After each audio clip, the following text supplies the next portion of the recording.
हिंद सांग मैंने आम चैनल को आपण मानक स्वागत। तो चलते देखी ना जूनियर टीचर काउंसलिंग प्रोसेस केमिति करेंगे। तो काउंसलिंग प्रोसेस ऑलरेडी आरंभ हो जाइए आज ठारू। तो आपण कौन करेंगे कौन सब असुविधा रही किसी जनकर ओटीपी आसूना तो सब असुविधार आम डिस्कसन करवा केमी आपड़ ताकू सल्व करेंगे ताहा डिस्कसन करेंगे। तो चलतु प्रथम कौन करवा ना आम लॉगिन करदेवा। एठार जो लॉगिन अच्छी से लॉगिन क्लिक करदेवा।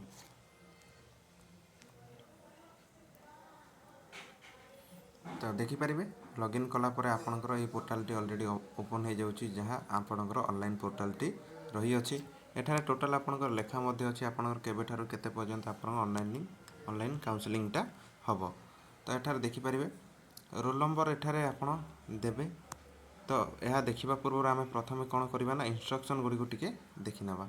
तो देखिपारे एठारे जो व्यू मोर देती सेठारे आपण क्लिक कले आपन को से इंस्ट्रक्शन गुड़िक शो करदेव। तो व्यू मोर मारिबा। तो देखिए प्रथम कौन लेखा अच्छे तो देखा गोटे गोटे कर बुझीदेवा तापर जावा आम लॉगिन करने को। तो देखिपारे प्रथम लेखा अच्छी कौन ना आपणकर यह आपणकर ऑनलाइन काउंसलिंग जो रही अच्छी आपणकर डिस्ट्रिक्ट वाइज ऑनलाइन काउंसलिंगटा करा जिवो।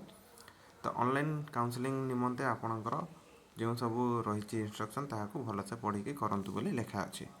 तापर लेखा अच्छी कौन ना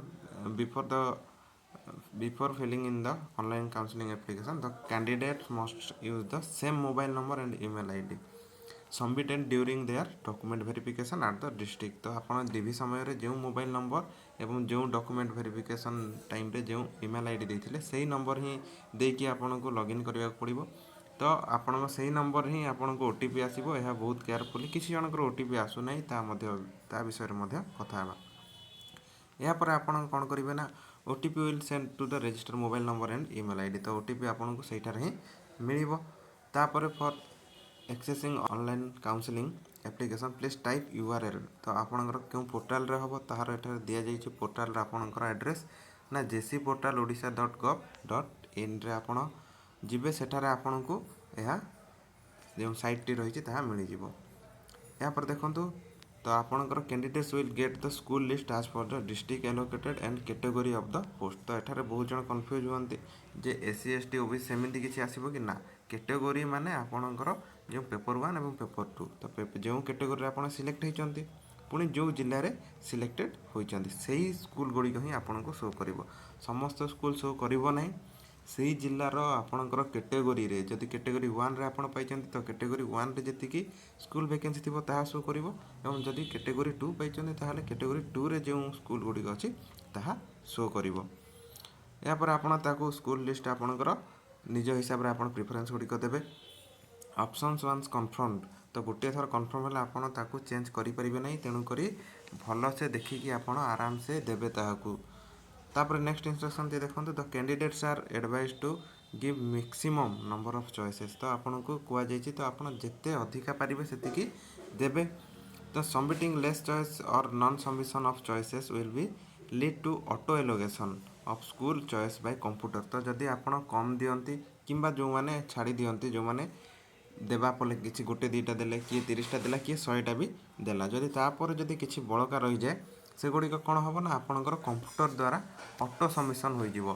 तो आपणकर आपे आपे आपणकर सीरियली पड़ीजिव। तो आपड़ करंतु न करंतु सेटा किछि नहीं। तो आपड़ मैक्सिमम करेंगे तो आपन पाखापाखि एरिया देखिकी मैक्सिमम करवा ही ठीक हम।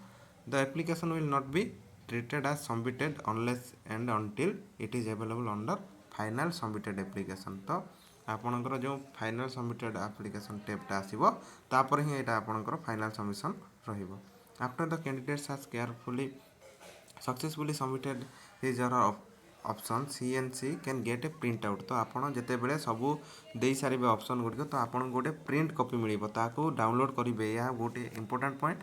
तो आपन कौन क्यों स्कूल अप्लाई करथिले तो ताहा आपन डाउनलोड करेंगे। तो आपन को जो स्कूल एलोगेशन हम ताहा इंपोर्टेंट रहिबो। जदि आपन को किसी असुविधा रहिबो तो आपन ताकू देखै आपन कंप्लेन करि परिबे। The computer based counselling process include assigning applicants to a particular school. तो आपणकर यह केबे आसीबो ना आपणकर 22 तारिख रे आपणकर आसीबो। तो से दिन जना पड़िबो एवं से दिन आपन गोटे प्रिंट आउट कॉपी मध्ये आपन को मिल जिवो जे आपन केउ स्कूल रे पाइचंती।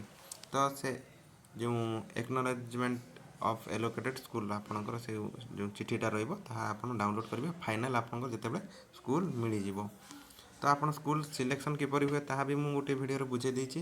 ତ ଏହା ଥିଲା ଆପଣଙ୍କର ଇନଷ୍ଟ୍ରକ୍ସନ୍, ଏହିସବୁ ଦେଖିକି ଆପଣ ଧ୍ୟାନର ସହିତ କରିବେ ଏବଂ ଲାଷ୍ଟ ମିନିଟ୍ ଜଗିବେନି। ଆଜି ଜଗନ୍ତୁ, ଆଜି ଗୋଟିଏ ଦୁଇଟା ଡେମୋ ଦେଖିଲା ପରେ ଆପଣ କାଲିଠାରୁ ଆରମ୍ଭ କରିଦିଅନ୍ତୁ। 14 ତାରିଖ 15 ତାରିଖ ପୂର୍ବରୁ ସାରି ଦିଅନ୍ତୁ। ତ ଲାଷ୍ଟ ମିନିଟ୍ରେ ହୋଇପାରେ ୱେବସାଇଟ୍ ସ୍ଲୋ ହୋଇପାରେ, ତ ସେଇ ହିସାବରେ ଆପଣ କରନ୍ତୁ। ତ ଚାଲନ୍ତୁ ଦେଖିନେବା। ତ କିଛି ଜଣଙ୍କର କ'ଣ ହେଉଛି ନା, ଦେଖିପାରିବେ ଏଠାରେ ଯେଉଁ ରୋଲ୍ ନମ୍ବର ଦେଇଛି, ତ ଏଠାରେ ଆପଣ ନିଜର ରୋଲ୍ ନମ୍ବର ଦେବେ। ରୋଲ୍ ନମ୍ବର ଏବଂ କ୍ୟାପ୍ଚାଟି ଫିଲ୍ କଲା ପରେ ଆପଣଙ୍କୁ ନେକ୍ସଟରେ ଆପଣଙ୍କର ଓ ଟି ପି ଦେଖେଇବ। ସେ ଓ ଟି ପି ଆସିବ କେଉଁଠାକୁ ନା, ଯେଉଁ ମୋବାଇଲ୍ ନମ୍ବର ଆପଣ କିମ୍ବା ଇମେଲ୍ ଆଇ ଡ଼ି ଦେଇଥିବେ ଡିଭି ସମୟରେ ବା ଡକୁମେଣ୍ଟ ଭେରିଫିକେସନ୍ ସମୟରେ।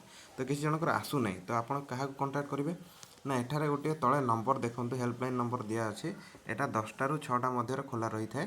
ତ ଏହି ନମ୍ବରରେ ଆପଣ କଲ୍ କରିପାରିବେ କିମ୍ବା ନିଜର ଡିଷ୍ଟ୍ରିକ୍ଟରେ ଯେଉଁ ଡିଓ ଅଫିସ୍ ବା ଡିପିସି ଅଫିସ୍ରେ ମଧ୍ୟ କଣ୍ଟାକ୍ଟ କରିପାରିବେ।